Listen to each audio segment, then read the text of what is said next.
Macomb-Western Hall, the location for Game 4, technically, of today, because 2 happened at 9 o'clock in 2 different locations. 3 is happening in different locations, but this is Game 4 of the day.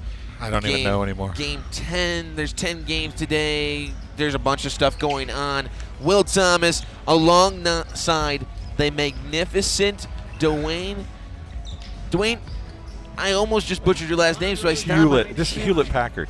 Hewlett. I bet it's spelled different. Hewlett. Dwayne Hewlett. You know, Dwayne's my boss, and I almost just butchered his last name on air because it just like stopped me from thinking. I did that on purpose because you are the one that ends up paying us. So if I like upset you in any way, I might not see any pay. Who says you're going to see any pay anyway? And that'd be a long 3 days as we get ready for our second constellation game of the 5th place section region area of the Macomb-Western Holiday Tournament, presented by Tom Conklin State Farm, right here on TSSR Game Time Live, presented by MDH.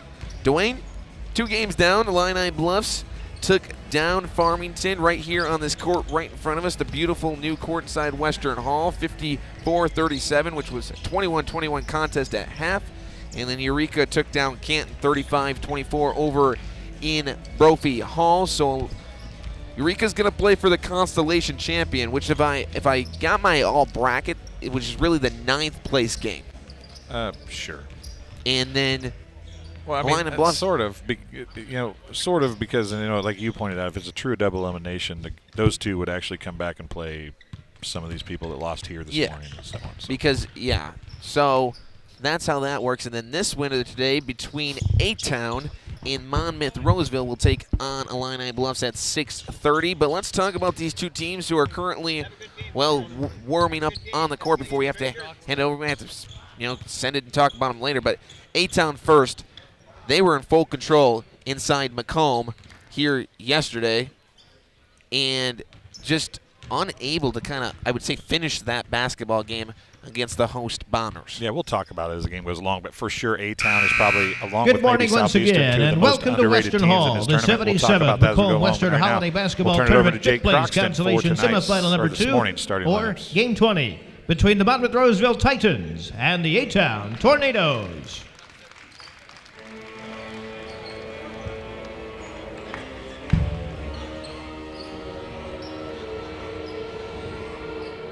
And now let's meet the starting lineup for Game 20. At guard for Monmouth-Roseville, a 5'10 senior, number 3, Jake Steele. At guard for A-Town, a 5'11 junior, number 2, Dre Anderson. At guard for the Titans, a 6'2 senior, number 4, Darian Smith. And at guard for the Tornadoes, a 5'10 senior, number 3, Kellen Hook. At 1 forward for Monmouth-Roseville, a 6' junior, number 11, Peyton Thompson. And at forward for A-Town, a 5'11 senior, number 5, Carter Redford. At forward for the Titans, a 6'2 senior, number 22, Aiden Almagar.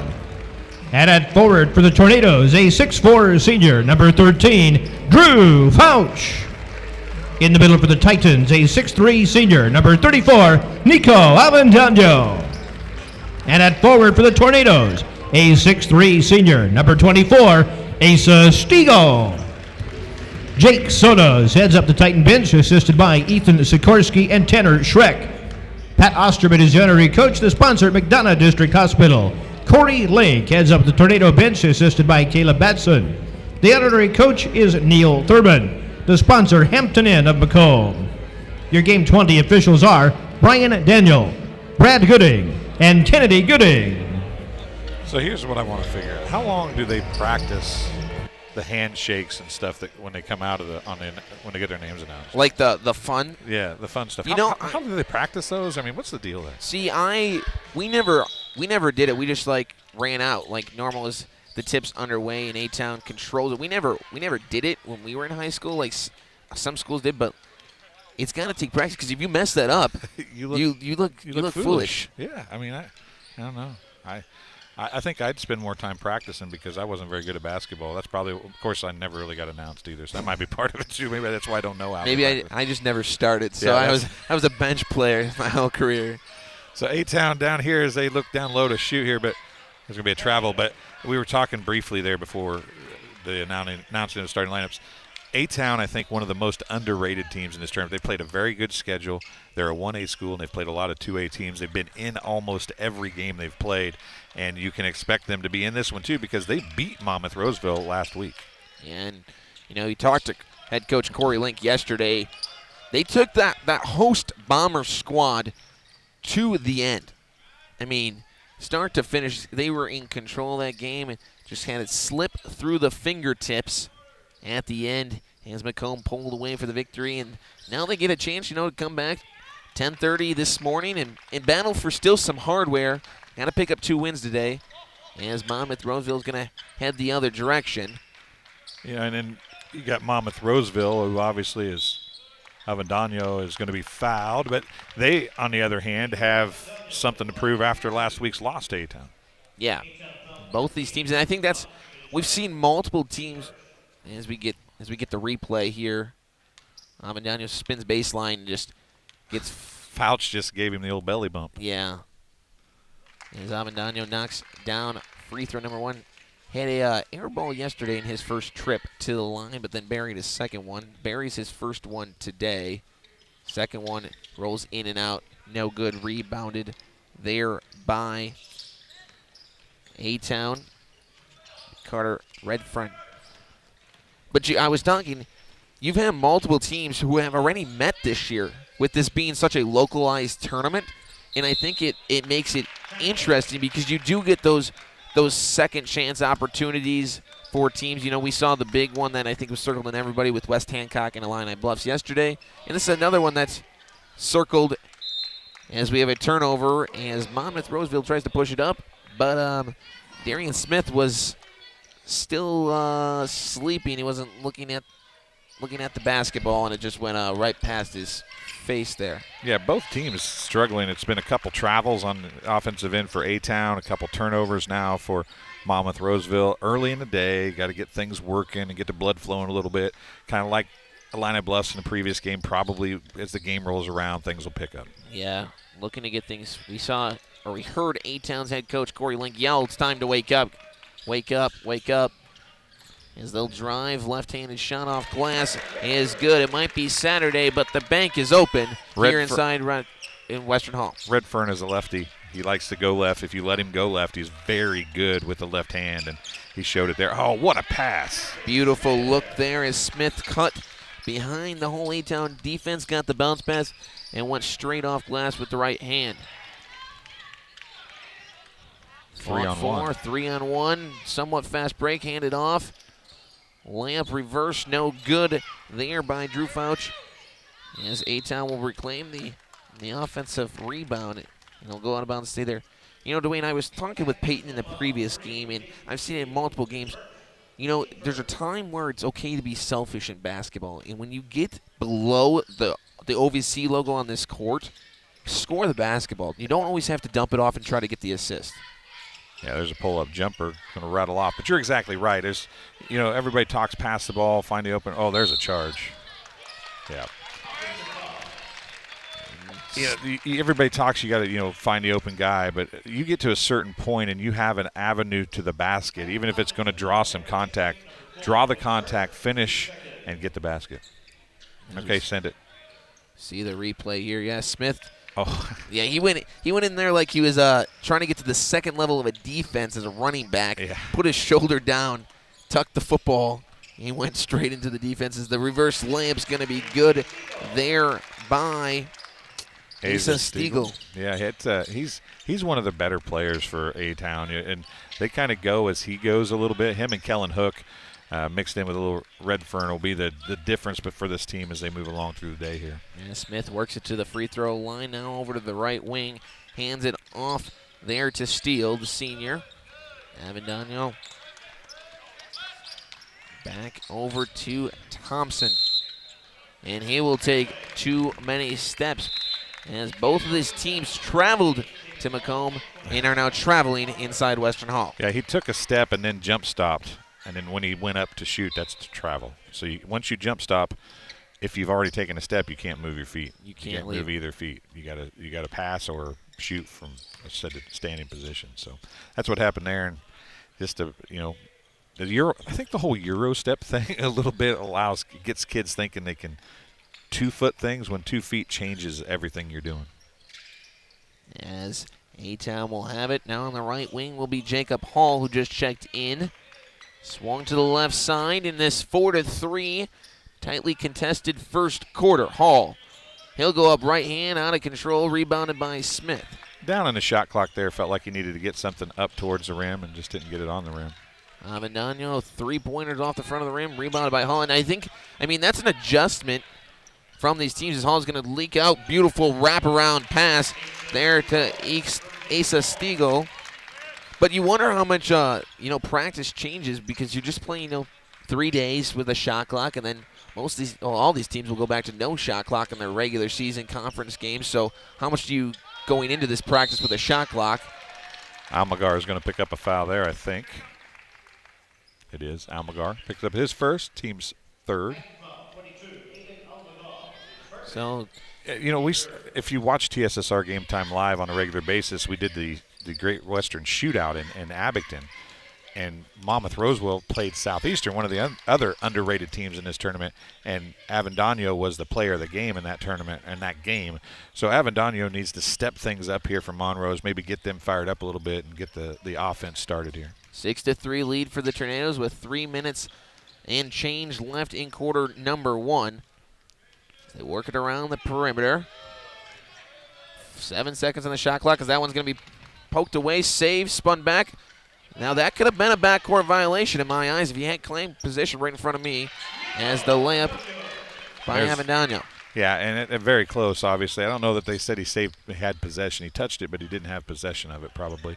But Avendano on cue gets the bucket and another turnover for A-Town. And Darian Smith being aggressive there with his hands, able to slap that one away off the knee of Stiegel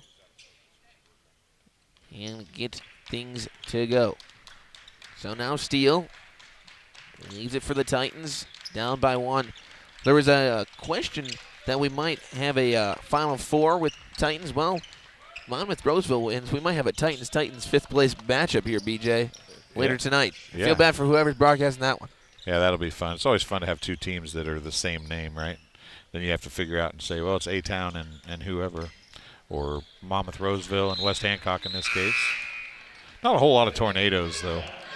I don't know that there's another. I'd have to look that up. I wonder if there's another Tornadoes team. No, because the only one that looks like a tornado would be the Cyclones. Yeah, and they're local too, but not Tornadoes. Even growing up in Wisconsin, I couldn't tell you a team that was named the Tornadoes where I'm from. I coached baseball for the BWP Sparklones. We were the only Sparklones in the country. Well, that was kind of cool, huh? Kept some of that that's apparel through the years. That's a fun trivia fact to do at a random event. That's right. Avendano has in the left block, works to the middle of the paint, now back to the left side. In underhand layup, no. Pass out of the reach there by Dre Anderson, looking to get it over top to Cole Schleckler, the sophomore. Both of these teams looking to pick up win number 2 after starting the tournament 1-1. Me and BJ were talking to Wayne yesterday about these enrollment numbers on these sheets. Abington Avens Tornadoes, their enrollment 269 and a half. Yeah. Do we round, like, I don't know. That kid only comes to school half the time. Well, I wanted to be that kid then in high school. Yeah, well, I'm sure there's a few of them. There's probably like 15 of them or something like that, apparently. No, I noticed I said an odd number to get a half. Yeah. See what I did there? That's smart. Yeah. Finnegan will swing it around as that's going to be intercepted by Weston Marler. Oh, got to get that replay. JC just got about ran over right there. Well, JC's got to learn how to move. He's got a chair with wheels that we supplied him. He's got to get out of there. I want to see a replay of that. JC had a good camera angle of that one. There it comes. Here it comes. Look here, right into your mug. Oh, slow motion and beat. Oh, my goodness. JC. Tough. Are you okay down there, JC? Okay, we got the head nod. He's okay. His layup by Schleckler. No good. Rebounded by Monmouth-Roseville. And the Titans head back the other direction, down by 1 in the final minute. Floater, no good. Rebounded, bounced around, corralled by Weston Marler. 10-second differential. Ooh, that was nearly a double dribble. Schleckler. Scheckler. There you go. That's an area name that you Minnesotans aren't used to. Well, I'm not Minnesotan. I'm Wisconsin. Oh, Wisconsin, same thing. I'm on Wisconsin. As Hall's layup looks like it was blocked. And then James Blackman looked like he grabbed the rebound while smacking his own teammate's head. And Tyler Finicum. Finicum's like, look, man, you had the ball. You didn't have to hit me, too. Just because you're taller doesn't mean you can slap me in the head. Finicum, three-pointer. Big three. Bury it. And that looks like will end quarter number 1. What am I doing? We still got 8 minutes left in the first half. Quarter number 1. Titans lead the Tornadoes 8-6 right here on TSSR. Game Time Live presented by MDH. You're watching the Macomb-Western Holiday Tournament presented by Tom Coughlin State Farm.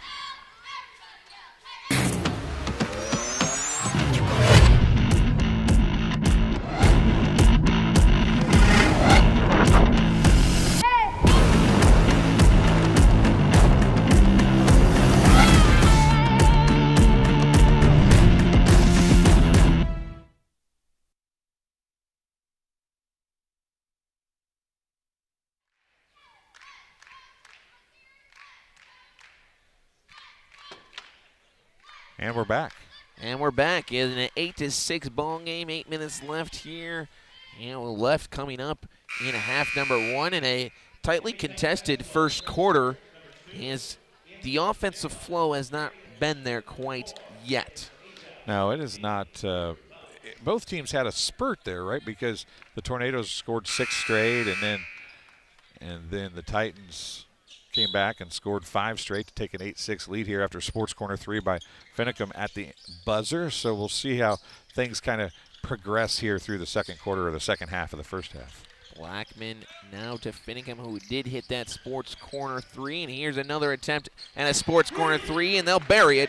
Will be Darian Smith. And the Titans on a 6-0 run between quarters and now lead 11-6. And a little pressure. Fouch comes up to get it after it was tipped, though. But, you know, the pressure kind of with the shot clock, right, the pressure becomes more important. It doesn't have to be we're going to steal the ball every time pressure. Just forcing you to use 5, 6, 7 seconds to get up the court means you have to change your offensive mindset when you get to the back end of your offensive set. Hall swinging around now to Strozeman. Back to Hook. He'll drive right. Kicking out to Redfern. Redfern gives it back Counted to in a Strozeman. foul. And that will be an and one opportunity. No, you talk about that. You know, the pressure's not trying to speed anybody up. It's actually trying to slow somebody down, but then it's meant to speed them up in the half court, get them into a set a lot quicker, make them have to work a lot faster, and hopefully you get a turnover or a badly contested shot. It's kind of funny, right, that you try to slow them down. Here's a replay of that foul. Not a lot of contact there. Slight contact with the shoulder. But a big basket. This is a big free throw to get it within 2. He made it. So, you know, both teams now kind of starting to wake up a little bit. You know, I thought maybe when Coach Corey Link said, hey, we got to wake up early, Fouch is going to land and then throw it, apparently. It was a good effort. I see what he was trying to do. He knew he wasn't going to get the 2 feet in bounds. So, like, maybe try to pitch it to somebody or bounce it back just to make it a contested play. But sometimes that's a bad play if you're going to bounce it towards your own basket and go out of bounds. In all honesty, probably what happened was better for A-Town than what could have happened. You're right. Yeah, it's like you go back to it. Most coaches say don't save the ball underneath your own basket. Don't throw it back in. Just let it go out of bounds because it tends to be fast breaks the other way a lot of times. 9 on the shot clock for Smith as he hands it off. Up, jump shot for Monmouth-Roseville. No good. Rebounded by Smith as he looked like just to go up and get a foul. It ended up in the hands of Amandano. Back to Smith. He'll carry it, go through the lane for the finger roll.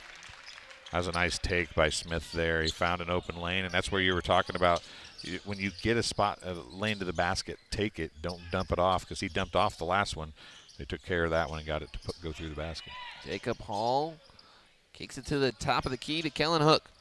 Hook looking to use the screen, decides not to as it's rotated around to the left side, now back up to the top for A-Town, who find themselves down 9-13, just under 6 minutes left in the first half. Not a lot of movement from A-Town here. They tend to get stagnant, and when they get stagnant is when they start having trouble scoring. As we're going to get a foul call as Hook drove baseline. Is that going to be on Avendano? It is. His first? That's only his first. I didn't. We got a replay after this, I think, so maybe we can. Oh, they're going to play it now. Here we go.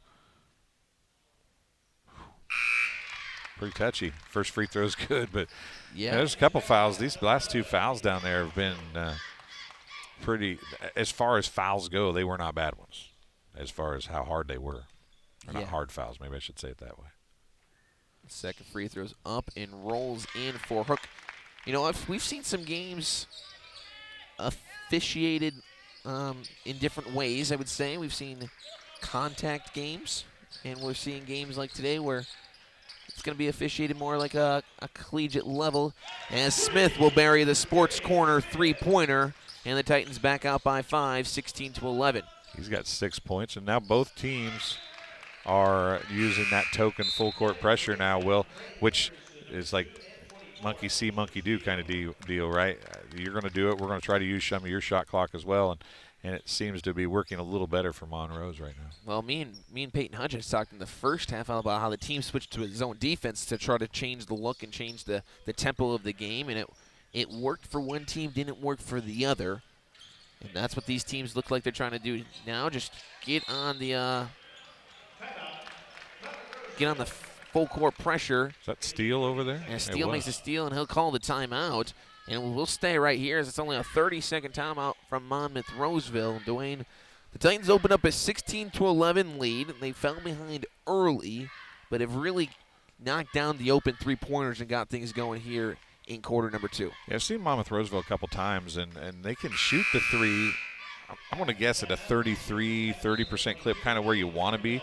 They're a little above that right now. Now, the question is, can they continue that? And will that allow them to keep building this lead, or will they kind of come back to their normal and allow A-Town to stay in it? A-Town, on the other hand, just needs to take better care of the basketball, right? They have not taken real good care of the basketball.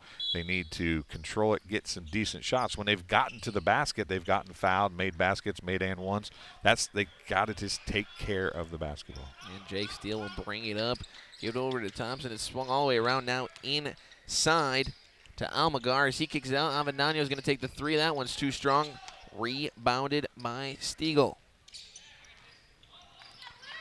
There's a travel. Yeah, A-Town's going to travel. And if you talked about earlier, speeding up the half-court set, you get in a rush, right, when you're trying to beat that press. And that's what happened there.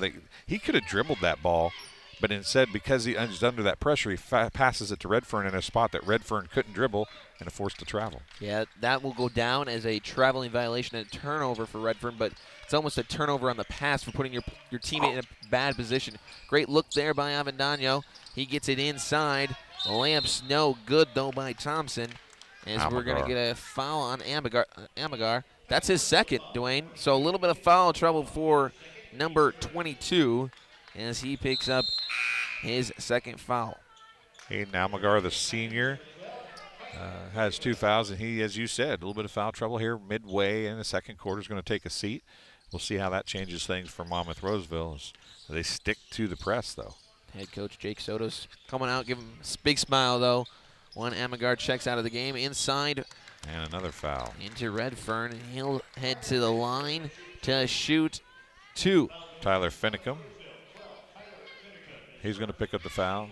His first, team 4th already here. Team 4. So we might know, if you're the Tornadoes, this is the way you got to get back into the game from the free throw line, but you got to knock down your free throws. Here's a look at that replay here.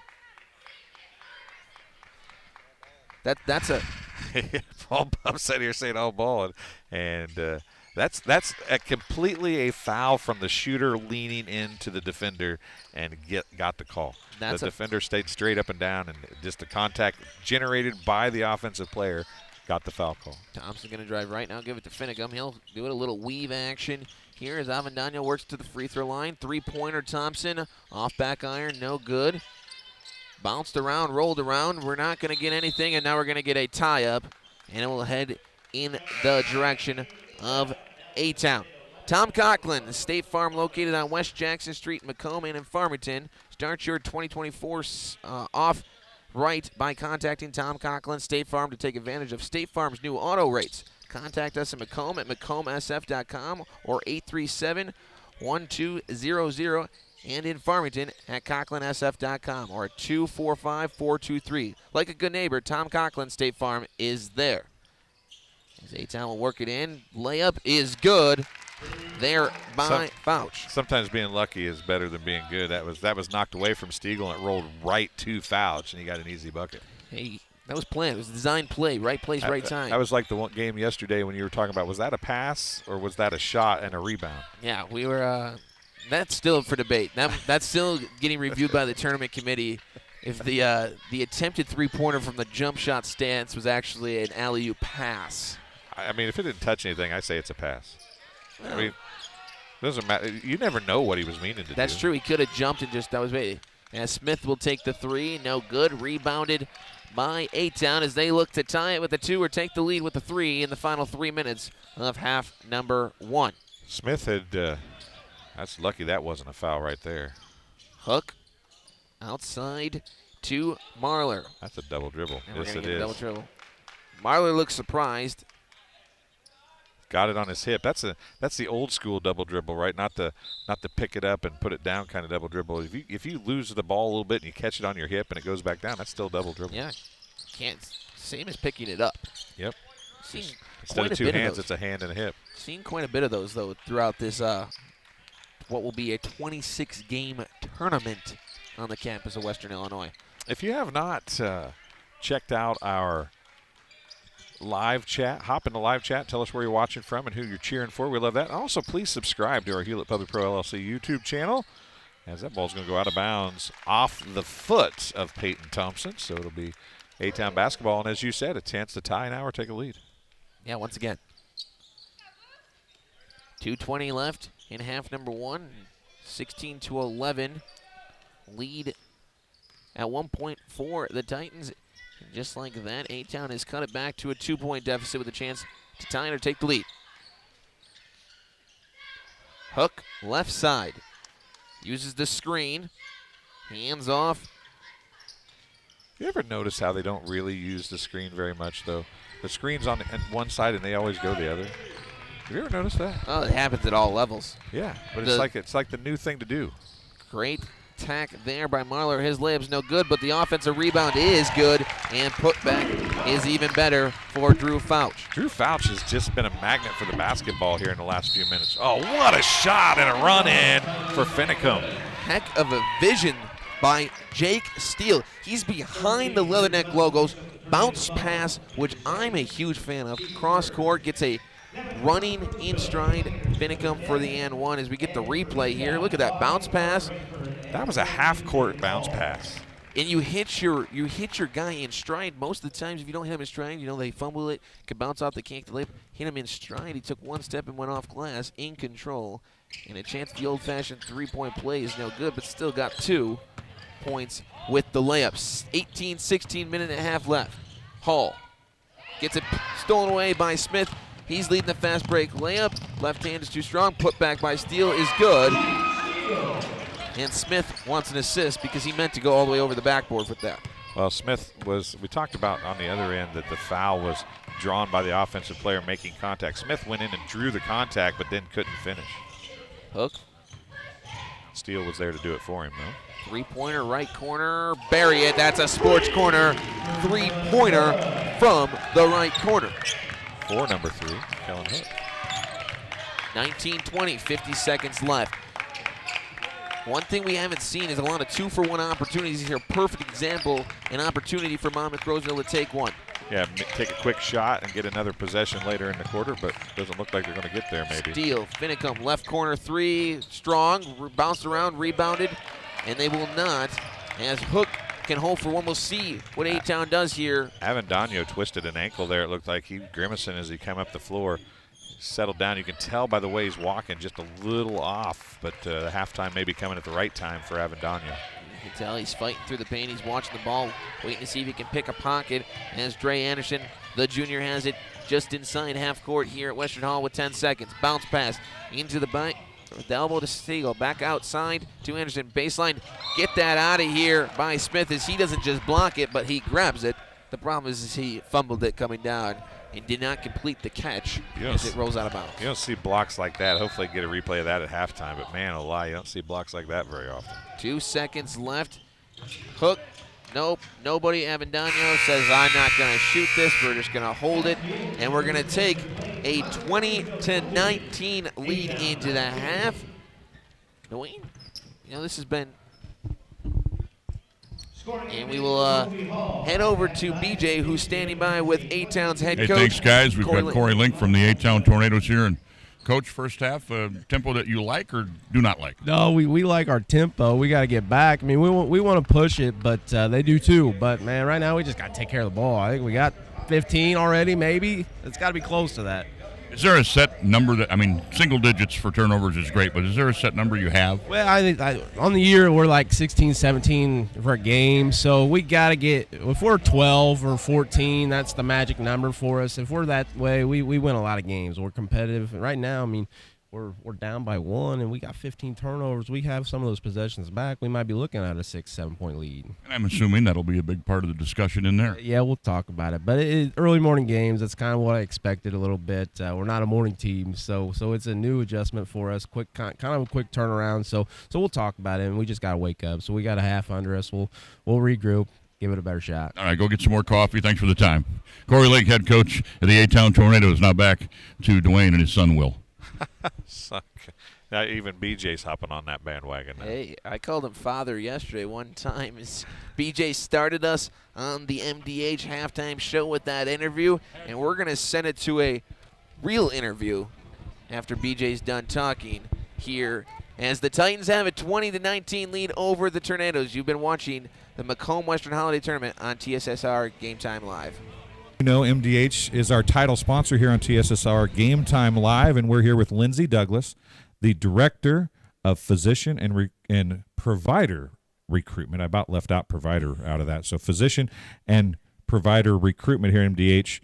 It's a huge mouthful for me, so explain to us what that is. Sure. So I am in charge of bringing in candidates for both physician and provider positions here at MDH. So provider meaning anything like nurse practitioner, advanced practice nurse practitioner, physician assistant, things like that. So I source those candidates, bring them in, and try to find the best providers and physicians to provide care at our facility.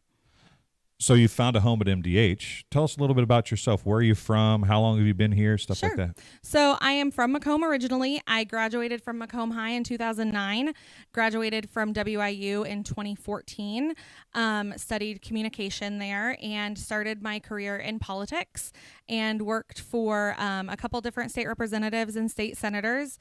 Then found myself in the educational realm for a little while at the Regional Office of Education, and eventually found myself here at MDH. I started here in February of this past year. I started out as patient advocate, and this role opened up, and I'm now in the role of Director of Physician and Provider Recruitment. Obviously, McDonough District Hospital, very important to Macomb. Sure. And it's the communities not only of Macomb, but Bushnell, Colchester, Blandonsville, Industry. You're from here. So what was it that drew you back here and got you to stay here at MDH? So MDH is like home to me. I am a 4th generation MDH employee. So my great grandma Nancy Weaver was one of the first nurses that they hired when the hospital opened in 1958. My grandma started working here maybe 10 to 15 years after that. She started as a CNA on acute care, and then she worked in peds, and eventually she worked as the unit secretary for home health and hospice, and she retired from that position after being at MDH for a total of 50 years. That's a long time. Yeah. My mom is here as an administrative secretary. She's Brian's administrative assistant. And so I'm now here as a fourth generation employee of the hospital. So it was kind of a thing where I always thought I might end up at MDH just because of that family legacy of working in healthcare. So before we came on camera, I heard a story. You guys were at a speaker recently, and you got to be there with your mom. Yeah. Does that make it really special to be a part of MDH, to still have your mom working here? It's so cool. My mom is down the hall from me. So if I need something in the middle of the day, I can run down the hall and grab her. But it's also just cool to think about like the legacy that leaves in the community, especially being fourth generation and female. I think that's just a really special thing for my family and for this community here. So as we look at those kind of, you have a personal connection here. How do you use those personal connections when you're out trying to recruit a physician or a provider? Sure. So I use the story a lot of my office, actually. So I'm in room 318, which was a room for patients at one time, and now they've converted it into an office space. And one of my favorite stories to tell physicians is that my great grandma was sick in the hospital and was in that room, and that's where my grandma was recruited to join MDH. So my grandma had no plans of working in healthcare, but she was taking care of her mom as a sick patient, and the nurse at the time came to her and was like, "You are such a great caretaker. Why are you not a nurse? Why are you not doing this as your full-time occupation?" And so my grandma decided that healthcare would be her lifetime and like 50 years. And so she started working for MDH and was recruited right out of my office. So I just find that to be a really special connection when I'm looking to bring people to this community. Like, the recruitment started in this office 50 years ago, and here I am starting a whole new legacy of recruiting people. And I just am so passionate about this community, and I just love living here. I moved back here from Quincy, chose to raise our family here just because we really love Macomb, and we really love being in McDonough County. So obviously the personal touch, you got the great personal story. You love Macomb. What does MDH offer to the providers and the physicians? What's the sales point for you on the professional level? So because we're a small rural healthcare organization, your voice is heard here much louder than when you're in a large organization. So when you're in one of those larger hospital systems, you might be one of 15 to 20 providers in a specialty. At MDH, you might be one of two, you might be one of one. And so your voice in that medical staff office is going to be the loudest one in the room about your specialty. And that's a really unique situation for a physician to be, the main voice for speaking for pediatrics or for speaking for orthopedics or whatever that specialty is. You're it. You're the guy. You're the one providing the care for the whole community. And you don't get that if you go to a large healthcare organization. So those bonuses are probably obstacles in some cases as well. Sure. So how do you overcome those obstacles? It really depends on the provider. If someone is really wanting to be in a place where they're just in the background, they don't want to be that main voice, I kind of have to tell them, this is unique. It's a unique community where you're going to go out into Walmart to get your groceries and run into one of your patients, and you're not going to find that everywhere. And that might be scary for you, thinking about, well, I don't want to mess somebody's care up and then run into them and have to explain it to all of Walmart. But it's just, you can also sell that as you're not going to go to Chicago and work somewhere where you're going to run into your patients every day.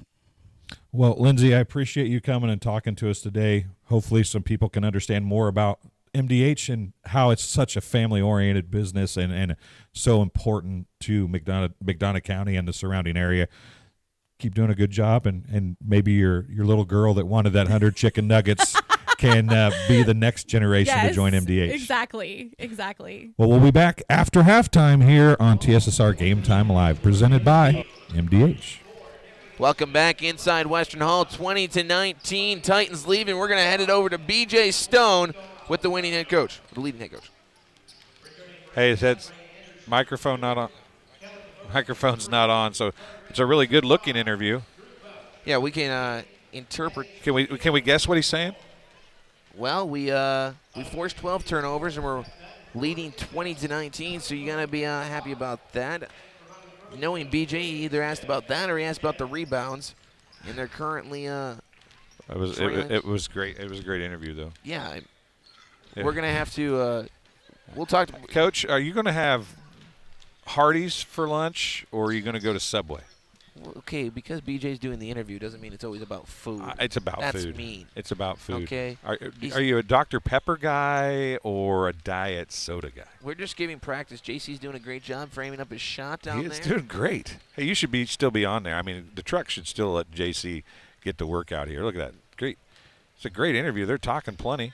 I feel horrible that we can't hear any of it. Yeah, this is kind of sad. BJ's going to be extremely disappointed in this. Good job. Good job, BJ. Thank you, BJ, for sending it to me as he runs at the camera, and he's going to have a very sad information getting told him when he gets told his microphone was off for that whole entire interview, and we didn't. If it was on, it didn't pick up a word of it. Dwayne, I'm going to let you talk to him, and I'll take the game here. As Darian Smith's going to inbound it right in front of me. As Jake Steele will bring it across the timeline, as Monmouth-Roseville will have possession number 1 in half number 2. Avendano, who twisted his ankle right there at the end of the first half, is back out healthy. He's got a brace on it, it looks like this time. Will, are you having a good day? You having a good day, Will? Yeah. Can you hear me okay? Yeah, I can hear you now. What's amazing, when you turn the wireless microphone on, it works pretty darn good. BJ claims it was on. Well, BJ, don't worry. You'll have another opportunity to do an interview here in the next 2 minutes. Well, you don't have to interview me. I'm broadcasting this game as Steele will lose the ball in the paint, and A-Town will reclaim possession. Almost a travel there by Asa Stegel. As A-Town will head back the other way. Jacob Hall. Hand off, and we're going to get a foul. Is it on? On Avendano. Nico picks up foul number 2 personally. Let's let BJ try to redeem himself here. And we're going to send we got a special guest. Send it BJ back right to BJ Stone. BJ, inform us of what's going on inside Western Hall. Well, we're sitting behind you making fun of you. It is Associate Athletic Director in charge of sports information, Scott Holland, getting ready to travel down south for the first OVC doubleheader for Western Illinois women's and men's basketball teams. You excited? I'm really excited. I'm really excited to go down to Edwardsville. There's no snow in the forecast. The roads are clear. It's a beautiful day to be on the road and travel. So let's hit the road and let's play some OVC basketball. And you've been very familiar with this tournament over the years, covering in your previous job. Oh, yeah. I've been here I think about 10 years I was here doing the holiday tournament. Saw a lot of really good basketball, a lot of really good teams between here and Beardstown for the girls. But, yeah, definitely have enjoyed my time coming to the Macomb-Western Holiday Tournament over the years. Over to our right, I saw this jersey a little bit ago, and I thought Jim Zorn was here to sign autographs. Turns out it's Shelby Burgett. Shelby is the legend. He's the man. He's more than a man. He's more than a myth. He's more than a legend. He's first of all, he's the nicest guy you'll ever meet. Probably too nice for words, and probably too nice for his own good. But definitely a walking encyclopedia of sports in West Central Illinois. That's for sure. And somehow he's a Seattle fan, but he is a loyal Seattle fan. He's not a bandwagon fan. I've known him for years, and he's always been a Seahawks fan. So everybody's got flaws, right? Hey, you know what? That's all right. Hey, I'm an Eagle fan, and people ask me how I became a Philadelphia Eagle fan. So I'm sure Shelby's got an interesting story as well for Seattle. Hey, good chatting with you. We'll see you down at Edwardsville for the games between the Cougars and the Leathernecks tomorrow. Yeah, looking forward to it. Hey, shortest trip, shorter than any trip in the Summit League. So hopefully we got some people who will come down there and support the Leathernecks. I already talked to a few people, but otherwise, they can follow along with your broadcast as well. BJ and Will Thomas doing the women's broadcast tomorrow. So hopefully we have a lot of people tuning in, especially since the tournament here wraps tonight. Yep, 1 o'clock tomorrow afternoon for the women's game with Will, and I'll have the men's at 3:30 tomorrow from Edwardsville. Guys, back to you. As BJ said, wrap up the tournament here, and why not? 4 days basketball, drive south, go to Edwardsville, as we look to get things going in the OVC. Can I do the women's game with you if I drive down there tomorrow? I mean, you could. You could if you really wanted to. I don't really want to. You just let me know if you want to do it. As Peyton Thompson got fouled on his drive, and he'll go to the line trying to extend this 1-point advantage for the Titans. He's unable to on that free throw. We get that replay. Yeah, a little contact there. That was quite a bit of contact. Didn't end up being the finish that he wanted, but pretty good contact. Yeah, you can tell he was just looking for the contact, tried to throw up shot, get lucky as he goes 0 for 2 from the free throw line. Avendano, who we mentioned, kind of tweaked an ankle, it looked like, is back out there and got the tip out to save possession for the Titans. And then another foul. This one's going to be, I believe, on Jacob Hall. It is on Jacob Hall. I wish we could have a time machine because Avendano's got a brace on his ankle now, and I don't remember if he had it on before. He did. He did, I okay. looked. So he does. So that brace is nothing new. Nothing new. Okay. Here's the contact. Got him on the arm there. Still not a lot of contact on some of these fouls. They're getting together a little bit, but not hard fouls. They're just the kind of touch fouls that you see get called. And then, Harris took a big old slip there. Yeah, we need our cameraman JC to Or put down the Smith, camera there excuse for grab the towel that's next to him and wipe the floor a little bit. We don't get the floor sweepers that we normally have inside this gym. Didn't talk about halftime stats at all as we were making fun of BJ's interview, but yeah. 12 turnovers there in the first half for the Tornadoes, which resulted in only taking 15 shots in the first 16 minutes. Well, and you in the interview that did work with head There's coach another turnover. Corey Link, he talked about that. You're down only 1 at the halftime break as they now down 5, 26-21 after the Smith layup. But Corey Link mentioned that you're only down 1. You turn the ball over, a dozen times. You're still in a pretty good position to where if you just take care of the basketball, you might be. JC just got nailed again. JC, move your chair, dude. He's getting wrecked. As the Tornadoes will head back, mid-range jumpers bounced around, no good. Offensive rebound, no. Defensive rebound by Smith. Darian Smith had a great layup on a great outlet pass a few minutes ago, and it's the biggest lead of the game, I think, for either team, 26-21. Yeah, biggest lead here, 5 points. As Smith has led the charge. He had double digits in the first half with 10 points. Also contributed 2 rebounds as he's increased that halftime total. As he looks the cross-court path, no good as it was blocked up and around the basketball hoop, but Carter Redfern will corral the technically steal.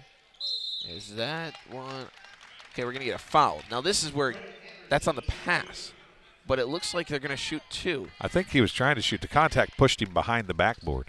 We'll have to see if we can get a replay of that. Maybe from camera 2, that would be the only way we'd be able to tell where he started and where he finished, but the ball went behind the backboard on the shot. I don't agree. They're going to keep it. It looks like a... Yeah, there they are going down and wiping up the floor at the other end, too. You can kind of see it in the background of the camera there. Yeah. We don't have a – yep. They don't have a – here's a replay. Let's see. No, that's not – no, I don't know. He was going cross-court to the corner on the pass. Bailed out for a shooting foul. Cross-court. But we'll see if maybe he only ended up trying to go cross-court because he didn't think they were going to call the foul. But you just said if he didn't think they're going to call a foul, then he tried to go cross-court. Well, because he got pushed behind the backboard. He couldn't shoot it anymore. Well, nevertheless, it was called a shooting foul, and Anderson knocks down the first free throw to cut the deficit back down to 4. He'll have another opportunity. I'm just playing devil's advocate a little bit. Yeah, I mean, hey, officiating's a tough job, and I'm not here to critique them at all because they're doing a job that I would not sign up for. Amen. I don't want to do it either. 30-second timeout. Look at some more stats. Talked about 4 of 6 shooting for Darian Smith, and he's got a bucket or 2 here in the third quarter as well. And then rebounds 17-6. A-Town out rebounding the Titans, and the Titans, shooting for the game 38.1%. That's the reason why it's 13-4 in the defensive rebounding department, an advantage for A-Town. But again, it's that rebounding advantage is outweighed by the 12 turnovers that A-Town had. Yeah, a little bit of offsetting stats that you don't normally see that drastic, right? Yeah, that's a good word. Good word choice there, Dwayne. I'm a Never. I don't know what I am. Are you a Webster dictionary? I am definitely not a Webster dictionary. Well, Jake Steele will bring it up for Monmouth-Roseville. I don't even know if I can spell dictionary. Turnaround jumper's too strong. Flying in is Almagar, but he's unable to get it as the ball's poked around. Tornadoes still control it. Kellen Hook's going to take it straight into Finicum, and we're going to get an offensive foul. And no one inside Western Hall likes that except the 3 coaches who are laughing over on the Monmouth-Roseville bench. Corey Link. Is that Corey Link just said terrible? I don't know if I think it might have been a fan behind us. I don't know about that one. Finicum. That is, if you've ever officiated, though, that literally is the hardest call to make as an official. Well, yeah. Sometimes it's obvious, but most of the time it's just that's the hardest call to make. 100% hardest call. I just enjoyed all 3 of the Monmouth-Roseville coaches sitting next to each other, all matching today in their blue quarter zips, all laughing at the call, and everybody talking about it, and the reaction to the call as A-Town will inbound it under their basket, get into Hook. He'll get double teamed, go up over top of it. Too strong. Good look there, though, by Kellen Hook. It's a little too much muscle. A-Town is like, it's weird because if you watch this game, it feels like A-Town should be winning this game. It it really does. They've controlled things. Other than the turnovers, which some have been forced, but a lot have been unforced, they're doing the things they need to do to win. They just can't put the ball in a basket. Well, give Monmouth-Roseville, credit. They're taking advantage of those opportunities. The tip-in is no good by Smith. Holy smokes. Do you see that grab? Yeah. As we've hit under 3 minutes in quarter number 3, it's a 26-23 game 3-point deficit. As Fouch has it, he's going to go right now, left. Now kick out. Kellen Hook, tie ball game. No. And we're going to get a foul. On Finicum, I believe. Is it going to be Finicum or Steele? I think it's going to be Finicum. It is. He held him on the way around. They both are about the same height and have the same kind of hairstyle. One's just a little lighter than the other, so 4 fouls apiece here in the third quarter as we're going to be shooting free throws the rest of the way with the 2:43 remaining. And there, stepped out of bounds. That he did. Coach Link, I think Coach Link has the same thought that I had right there, but that he got fouled? He verbalized it and I did not. Smith has it for Monmouth-Roseville. Crossover, works back on Hook, going to put his shoulder and drive right into him. And we're going to get a foul. It's no shot. Two free throws anyway. Yeah, he's still going to go to the line. Foul's going to be on number 11. That will be Aiden Stromson.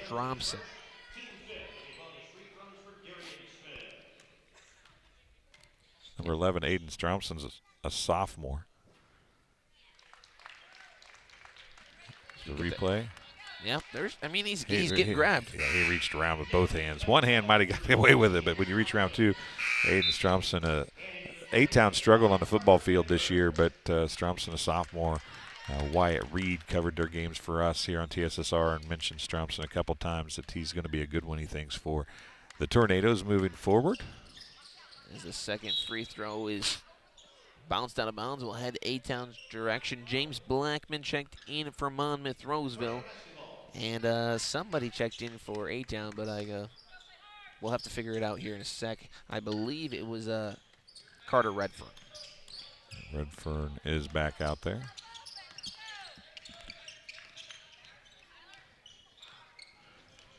Still pretty stagnant offensively for this game, 27-23. Straussman's shot rejected off glass, gets his putback. That one's no good as it bounced to it, and we're going to get a foul as Hall will be called, and Monmouth-Roseville is going to walk now 94 feet today to shoot some free throws. This game, here's a replay of it. There might have been a foul there. Right there, it's right there. The reach in there, and this is, I think, where people are going to get frustrated is Almagar gets it. That's a foul. The problem is the previous 19 games have not been officiated like this game. This is a correctly officiate a game, these are all fouls, but with the contact that's been getting played in the previous 19 games, well, I guess 17 in here and the 2 probably over there, then everybody's a little like, why are we blowing the whistle so much? It's because they're fouls. They weren't getting called. But fans are going to yell at the refs if they blow the whistle too much or they blow it down enough. I mean, it's a lose-lose situation for the Stripes. You are exactly right. Anderson's going to bring it up as the Tornadoes find themselves back down by 6. As Hall has it, gets his pocket picked. It'll be scrapped. No, it won't. Smith will corral it. He'll give it up to Almagar. He'll go all the way to the rim, and he'll go up to shoot 2. As Kellen Hook's going to get called for the foul on the swipe down.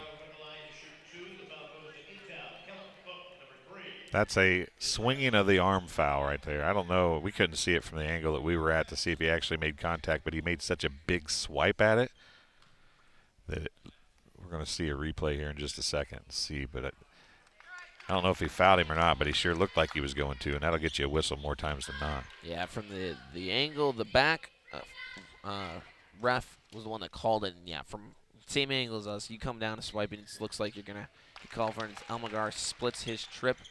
As we get that replay. That's clean, but it looked like a foul. Clean, but from the backside, we get what he is looking at. Monmouth-Roseville only up 7, could be up more if they would knock down free throws.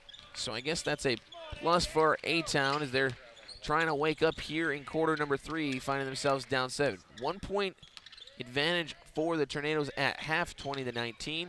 They've increased this as the spin turnaround jumper by Redfern's no good. And Monmouth-Roseville can extend this to a 10-point lead with a 3. And that'll be a double dribble by Andy Myers. Right, that's a number 10 on the jersey? Yeah. Yep. It is. The front of the jersey sometimes when it gets bunched up with these gray numbers can, I almost had myself fooled that it was an 8, but then I should look at the roster and see there's no 18, and I would have been, that's a 10. I understand that. We're close here. It's easy compared to what it is. A lot of gyms, when you're up in the rafters trying to read numbers that don't jump off the shirt to you. Hook.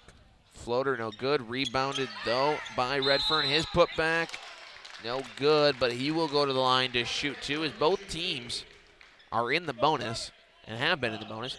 And, Dwayne, I think this is the first time probably the whole tournament that we've had both teams in the bonus in one quarter.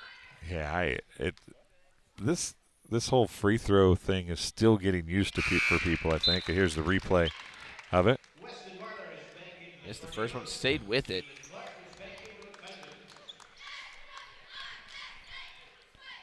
.9 seconds left. Rattled that one home. Got the friendly bounce. Shooter's touch right there, right? Yeah. Monmouth-Roseville gets it up. 2-for-1 opportunity here. If they get a shot off, they will. That one's blocked. Anderson will bring it up. About a 6 second differential between game clock, shot clock. So that's something to keep it fed inside. And we're going to get a blocking foul on Finicum. The circle underneath. Finicum tried to draw another one. I think he was inside the circle, and he also kind of came up underneath, I think, Stiegel. You do a lot more high school games. They don't have that circle at the high school level. They don't show the circle, but they still call the circle. Gotcha. First free throw's good there. So we get this. Can't see his feet there, but so you also have to give him room to come down. Yeah, you gotta let the offensive player land. Finicum tried to slide in underneath to take it. And Stiegel goes out. Oh, good job of saving that back in. Yeah, 1 or 2. So Steele's going to work it up as he's getting closely guarded by Anderson. Unable. 10 seconds. 10 seconds. Don't foul. And A-Town, big time miss on the 10-second, as that one's going to be blocked by Smith. He'll be guarded closely. Let's see. Smith, 6 seconds, full court, Hail Mary pass, finds Blackman. He'll put it up. No good. Rebounded, falling out of bounds, Anderson.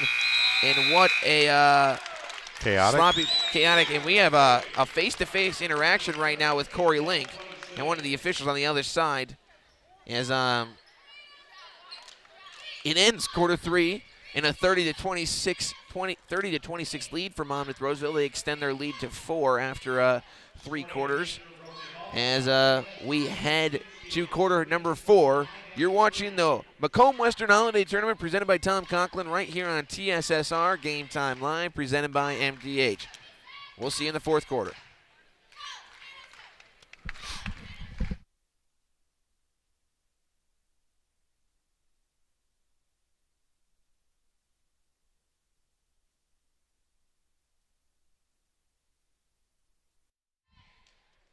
Back inside Western Hall, the Titans lead the Tornadoes 30-26, and going into that break, Dwayne, we saw a little bit of an interaction there between head coach Corey Link of A-Town and one of the officials. Yeah, that's been building here right through the 3rd quarter as this game has gotten physical.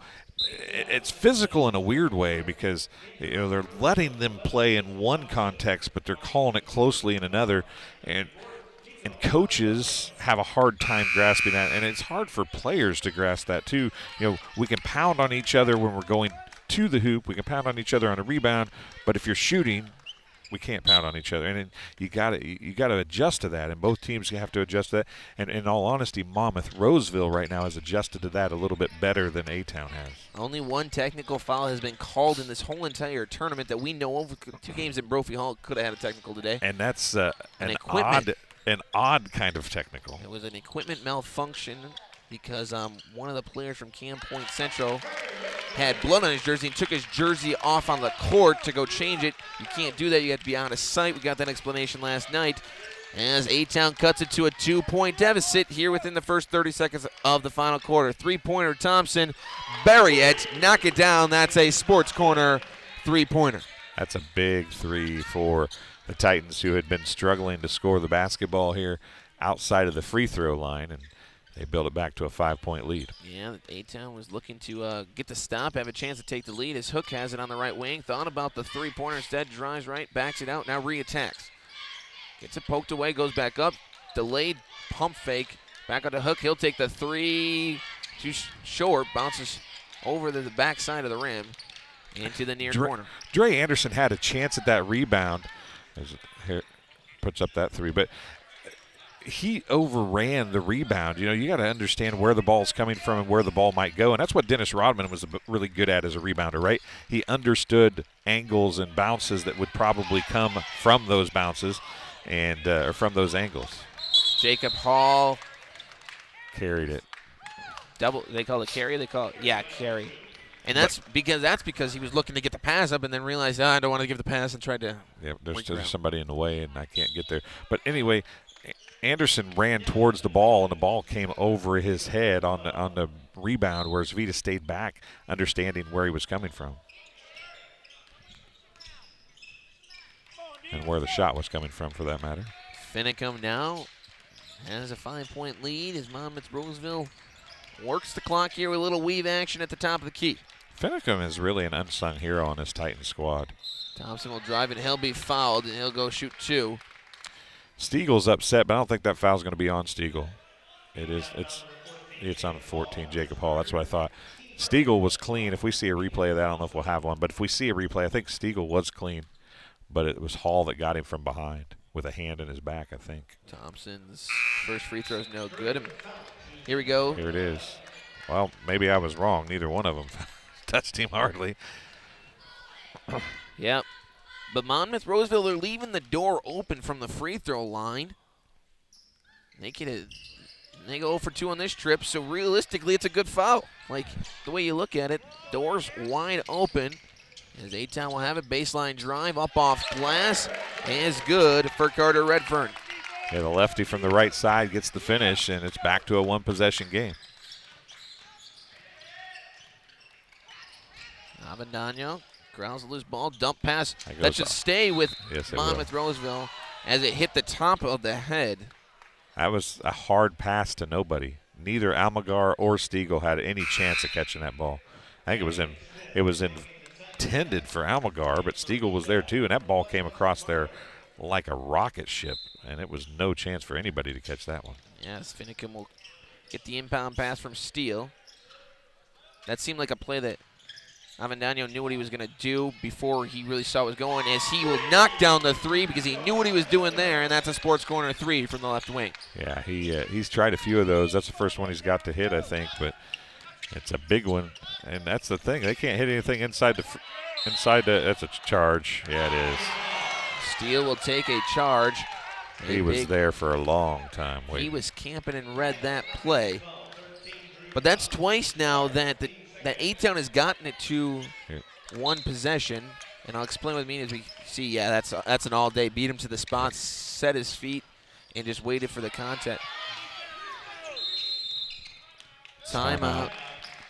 Good timeout there by Monmouth-Roseville, as it will reset the 10-second in the back court off that timeout, and that's a full timeout, as Monmouth-Roseville has a 36-30 lead here on TSSR Game Time Live, presented by MDH.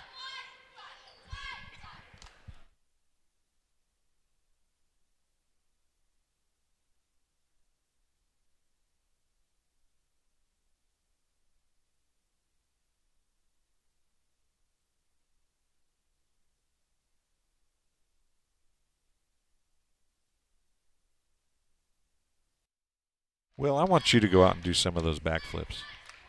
Yeah, I don't know if I could do a somersault right now, Dwayne. You don't think so? Well, I might be able to, but I'd hurt A somersault or a backflip?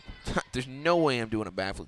Now, my little brother, very flexible gymnast, always spent a bunch of time on the trampoline. He could go out there and he can do the backflips where he just keeps going. Like in spot? Yeah. And That's craziness. I just don't get it. But he learned how to do it in a good day and a half just on the trampoline to start. And he watched some YouTube video and trained his body. I get too scared if I jump up and lean backward. I'm gonna do something. Land on my head. But I can't bend backwards now, so there's no way I could do it. But 6-point game here as Monmouth-Roseville calls the timeout, resets that 10-second clock in the backcourt, which is smart. Was at 28, which got all the way down to 21. So another close call. But A-Town's had opportunities to get it to a one-possession game, and then 2 threes in the last 3 possessions by Monmouth-Roseville extended back out to a 3-possession game now, as Darian Smith knocks down the sports corner 3. But A-Town just, they're doing everything right. The first half was turnovers. Now they just aren't getting that key stop, as Monmouth-Roseville is just doing everything to hang on. And Stagel will go up. No good. Rebounded by Finicum. Who's that going to be last off? It's going to go to Monmouth-Roseville. Good save. And as you said, Finicum came off the bench, a senior, and is playing with everything he's got here, trying to extend his, play one more game in his senior career. I guess it wouldn't be, you still got the rest of the season, but you know what I mean. You lose this game, you're done for the day. Almagar's got him a good little mustache and goatee thing going on there. He does. Good for him. Smith has Standing it. Right down 3 on 2. Almagar's going to go in, drive baseline, get himself caught under the basket. 3-pointer by Avendano. Short. But if he would shoot that from the normal 3-point line, it was in. That's probably correct. So that ball's going to go all the way across off the fingertips of Hook and into the hands of Tyler Finicum. They're working inside. Feels like this game's slipping away from A-Town right now. They just have not got a rhythm offensively at all today.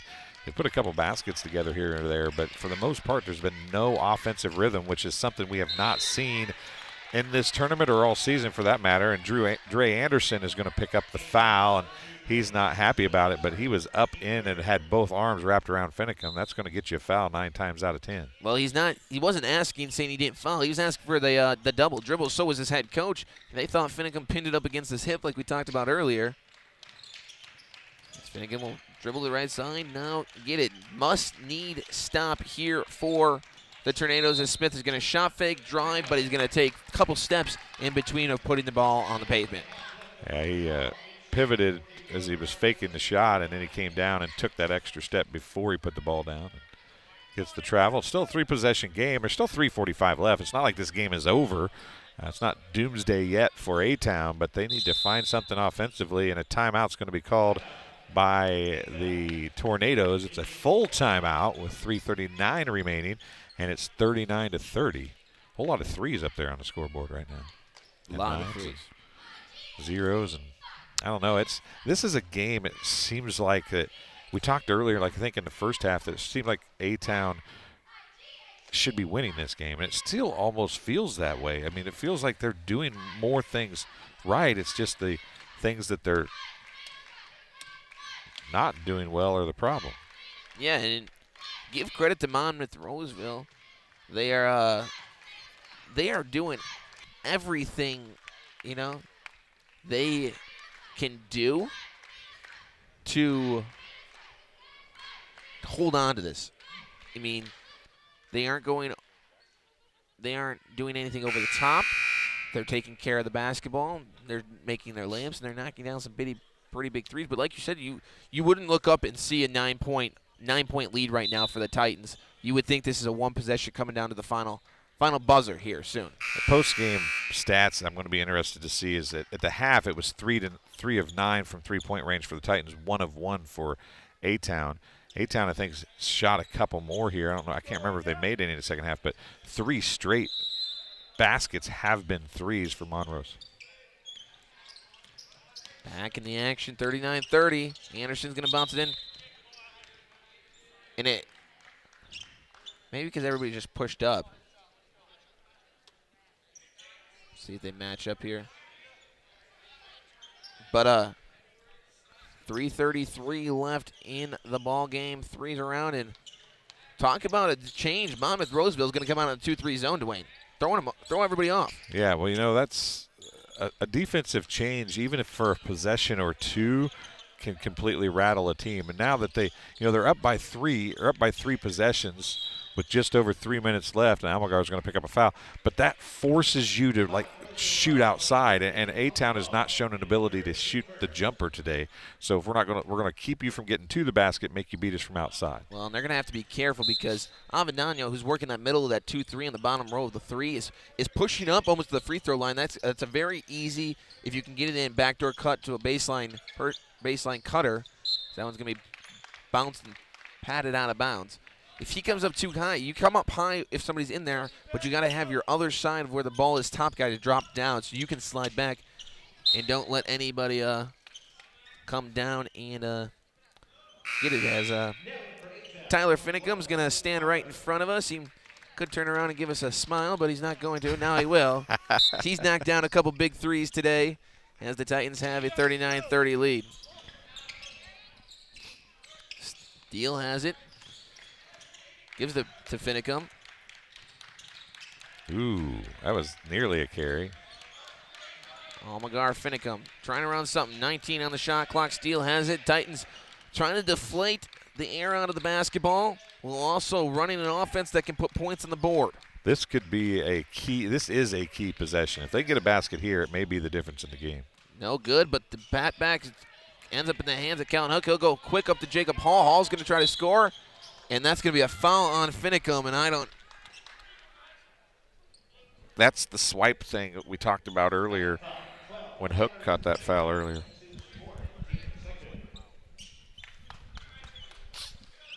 Looks like a foul, but I don't know if it necessary is. Sometimes you got to just let that one go, as that one's going to go off the backhand of Dre Anderson.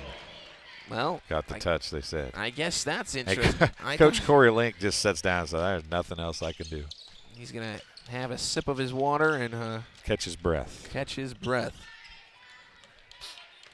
Smith will walk it up. 2:22 left.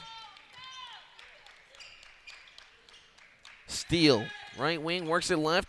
Pick and roll action there, Dwayne. We finally saw somebody use a screen, somebody roll, and he got the bounce pass, and now Almagar is going to go to the line to shoot a pair. Just kidding. That should be on the floor, I think. That is going to be on the floor. I was really imagining they're in a bonus situation. He came out there and hit pretty early, but they'll be in a bonus now after that. Smith, great wraparound cut. Steele, even better look for the easy layup, and it's a 41-30 lead. A-Town shot 46.7% from the field in the first half, and I bet it is half of that in the second half. Yeah, 1 point halftime deficit. It was a 20-19 game. It's turned into an 11-point, 21 to 11 here in 20 to 11. I can't do math today. Something. 21 to 11. That would give you 11 points because it was 1 point at halftime. Monmouth-Roseville leave, and they look like they're going to control their destiny and go on to that 5th place games, and they're gonna have a tough Illini Bluffs team. As we get another foul, who's this one going to be on? It's going to be on Almagar. That's his 4th. There's one more foul for both teams, and they're in. Everybody's in the bonus the rest of the way now, right? Yeah, everybody's in the bonus for the 2nd time today. A little late on that inbound pass, but it was there if he'd have made it earlier. Redfern's got to kick it out. Mid-range jumper high off the glass is no good. Rebounded by Avendano. But this Monmouth-Roseville team, you know, they're going to get a little bit of a break. Won't play if they take care of the basketball, as they didn't do there. Monmouth-Roseville will go the other way, but Smith's going to get the block. It's going to go out of bounds and stay with A-Town. Great block by Smith. He avoided contact and still went over the top and made the block. And lucky he didn't get a foul call. There's been several foul calls on blocks similar to that, but it was a great block by Darian Smith. Hook, 3-pointer right wing, good. That's a Sports Corner 3-pointer, and that cuts it down to 8 with a minute left. You got to start fouling right now if you think about it. You can't let this clock run. It's a 3-possession game. Well, really 2 if you ask B.J. Stone, because 2 4-point plays, and we've seen plenty of them. Finicum, dagger 3, yes. Tyler Finicum, Sports Corner 3-pointer from the right corner. I don't know that Coach Sotos would want that 3 taken, but since you made it, it's okay. Yeah, if you miss it and it comes back down to haunt you, it's a bad 3. If you make it and you put a dagger and nail the coffin shut like he did there, it's a great shot. Monmouth-Roseville going to take on Illini Bluffs at 6:30 for a chance at some 5th place hardware, and they're gonna have their hands full with Hank Alvey down there in the post. Almagar gets the bucket to fall, and the Sports Corner, or the Macomb Bomber Sports Network has the 5th place trophy sponsor. As this one's going to end, and Dre Anderson's just going to walk it across, let the time run out. 46-30 is going to be the final here, as A-Town just never seemed to get anything going. No, they were right there. Turned the ball over a little bit too much in the first half, and you wonder if they were able to control the basketball on the other side. And they control it in the first half, don't turn it over 12 times. What are the odds that they, don't if you don't turn over the basketball, what kind of response do you have? Where would you be at for the second half? You heard Coach Corey Link talk about it. We had could have been a 7-8 point lead for A-Town going to halftime. They didn't turn over the ball over 12 times, but they did, and then they found themselves down and they end up falling in this one as we get set to do our interview with Kenny Suter. He's here with the winning head coach. He's still winning coach. There it is. Big win here today, getting back some momentum, especially after that me. late loss to the Camp Point yesterday.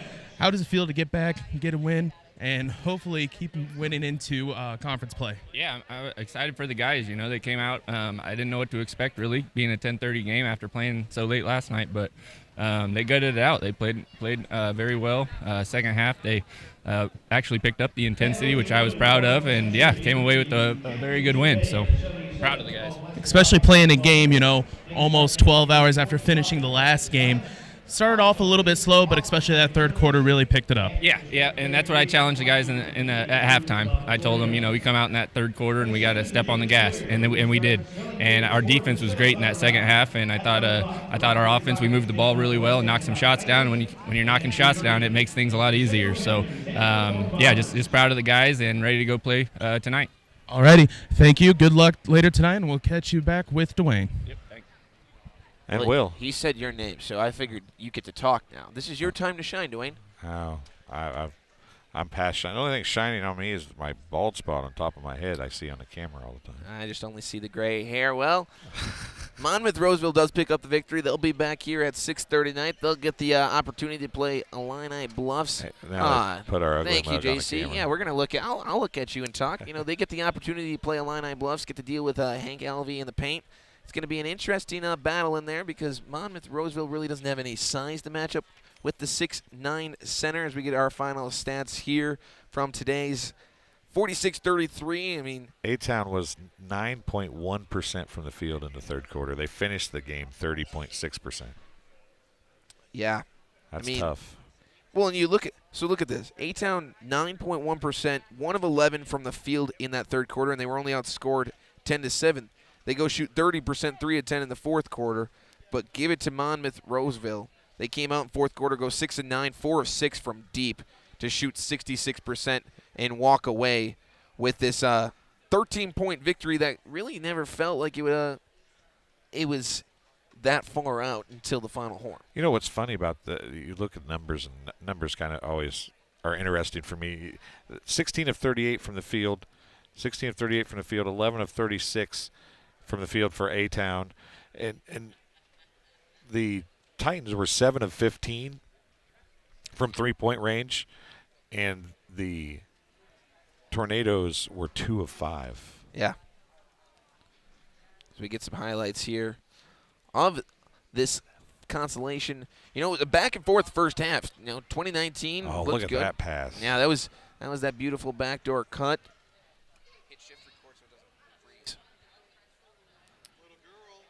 And here's Hall. A nice pass. There was some nice passing in this game. And there's a three by Darian Smith, who was really a big part of this game. And then Finicum was big as well, so he gets the bucket in the harm. Anderson had it corralled. I wouldn't even say blocked. It was corralled by Smith. He had 18 points, got it done on both ends as Avendano also took care of the inside paint. He's going to have his hand full after he had an 8-point, 2-rebound, 2-assist performance. And there's Smith, and then the putback, you know, questionable. We could give that assist to Smith in my eyes. Nice finish by Stiegel there. One of the few baskets that the Tornadoes were able to put in the hoop. They just struggled from the field there in the second half, unfortunately, for Abington Avon, and that means their tournament will come to an end. Here's Anderson coming down the floor again. He's going to dump it to Redfern, and he'll get a finish. So we have first half and second half. We're in the second half highlights now. Avendano, the three, and that's the thing, is multiple players, right, hit from behind the arc, and there's another one for Darian Smith. And those were the back-to-back dagger threes that made it a 6- and 9-point game. Callan Hook tried everything he could do. Let's see if they got Finicum's here. Here it is at the end of the game. There's Finicum's three. Boom, and that was, as you said at the time, the dagger. Yeah, put the nail in the coffin to Tyler Finicum. Came off the bench and provided a spark. He had 2 threes for a total of 8 points. Took advantage with 3 of 4 shooting. As we are here on the Ron Albee Auto Sales post-game shows. Ron Albee Auto Sales with locations in Macomb and Augusta. And with 80 years of car sales experience, Ron Albee Auto Sales is your hometown go-to for your next car. In Macomb on East Jackson Street, stop in and talk to Justin, Jared, or Chris. Or you can just go to their website and visit it at www.lbsellscars.com to check what they have in inventory and get yourself a new ride. 32-21, A-Town out-rebounded Monmouth-Roseville and out-rebounded them 10-5 on the offensive glass as well. And you don't see that, but then 20 turnovers, but they were only 7 more than Monroe's had. So, I mean, this stat sheet is an odd stat sheet for the way the game ended up outside of the shooting woes that A-Town had. Yeah, very rarely do you see a team double-digit rebounds and lose by 13, go 9 of 11 from a free throw line where the other team goes 7 of 15 and shoots worse. Like, you don't do it, but 5 more three-pointers is huge for Monmouth-Roseville. They were able to get the shot falling from deep, and they're going to need to get that shot falling from deep later tonight as they will take on Illini Bluffs, the Tigers, in a 5th-place matchup, trying to take some hardware home at 6:30 right here inside Western Hall. And A-Town didn't have their best game in this one, but I still contend that A-Town was one of the most underrated teams, or is one of the most underrated teams in this tournament this year. Well, and you look, I mean, this is your 3rd game, 3 days. You had 2 late games. You come back, you play the morning game, and they played tough in night 1. They played tough in night 2. They pulled up the upset in night 1 over Pittsfield, played tough. had to come in and play. Macomb ran them all the way down in a hostile crowd, I would say. It almost feels like a home game. You got 800 people packed in this place, and you just wonder how much, that plays a toll. Got to get up early, drive over here, and play at 10:30, knowing that if you win, you're going to have to play again. So you try to conserve energy, all different kind of things that could go into it.